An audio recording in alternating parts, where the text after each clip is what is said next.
The FAFSA form stands for the Free Application for Federal Student Aid, and it's the application that all students need to fill out in order to be eligible to apply for any kind of money for college.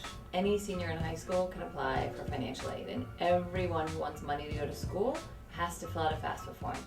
No questions asked. I mean, realistically, everyone is eligible for financial aid. Even families that may feel that they're high middle class. I always tell students just go for it. You're eligible to complete the FAFSA after January 1st of the year you're going to college. So if you're starting fall 2010, January 1st, 2010.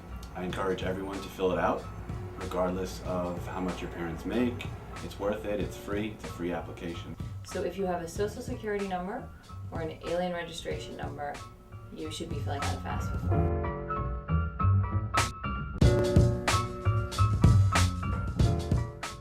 The FAFSA basically lets the schools know that you're interested in different kind of money. One is scholarships, which is free money that you never have to pay back. The other are grants, which is free money that you never have to pay back, that usually is based on your academic standing or some kind of talent or interest that you may have.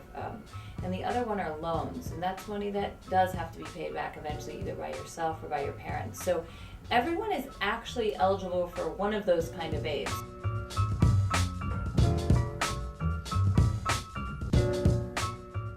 Now the FAFSA is online, and everybody should fill it out online. There's no reason to do it by the paper version anymore. The website is www.fafsa.ed.gov. That is your main website to apply for financial aid. I always tell students that there is no other website.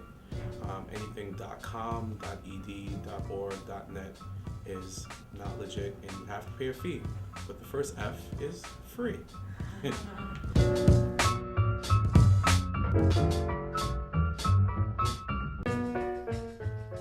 Well, the PIN number is like an eternal number, so it's just like your social security number. No one is able to duplicate it or to use it except you. So instead of being able to sign your actual name with a pen and paper, you give a 4-digit PIN number that is your pretend signature, basically. And if your parents are sitting next to you, they can apply for one as well. If they're not there, I would recommend that you apply for one for them, simply by using their social security number, their date of birth, and spelling their name correctly. They do have the option of choosing their own PIN number, so you can pick a 4-digit number, your favorite numbers, playing the lottery, it's up to you.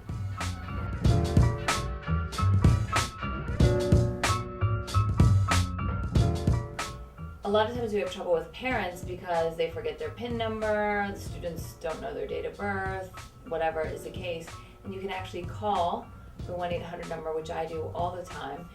It's 1-800-4-FED-AID. You can go on there and you can actually ask a live operator, say I'm looking for my PIN number, and they can actually help you reset the PIN number. They can go back to the website and reestablish or reapply for the PIN, and they will let you know right then and there on the screen. If you click the option of display now, the PIN is right there on your screen.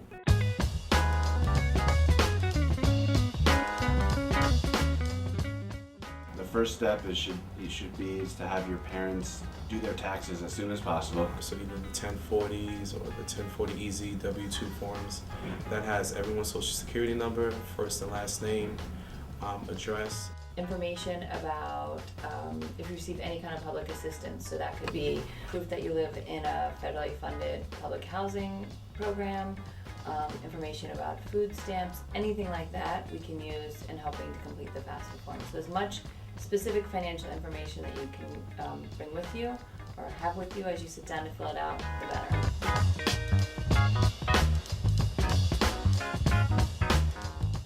I think they run into problems when they get to the parent information because they're not the parents, so I don't, this is the first time I've probably ever seen what my parent makes. If your parents will not give you their information, you can simply click that box and it allows you to complete the form anyway. Then what happens is the school that you've applied to, the college or university, will then contact you and they would expect you to explain your situation and why your parents won't provide the information. They may try to get your parents involved and help advocate for you so that your parents would actually give you the information.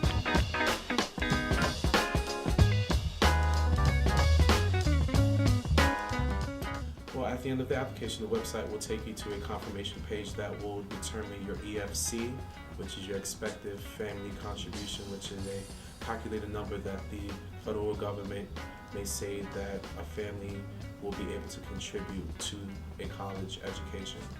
And for students in New York State, the next most important thing after you press submit and print the confirmation page is go directly to a tab that says New York State students complete the TAP application online now. Click that and it'll take you directly to the HESC website to complete the TAP application. And they'll be able to create an account and use a PIN number to do the application, and all your information that you did on the FAFSA will be there in the system. If you're a high school student in New York and you go to college in New York, you're eligible for up to a $5,000 grant. In itself can pay for CUNY. It's free money, and it takes a little bit of time if you filled out your FAFSA right.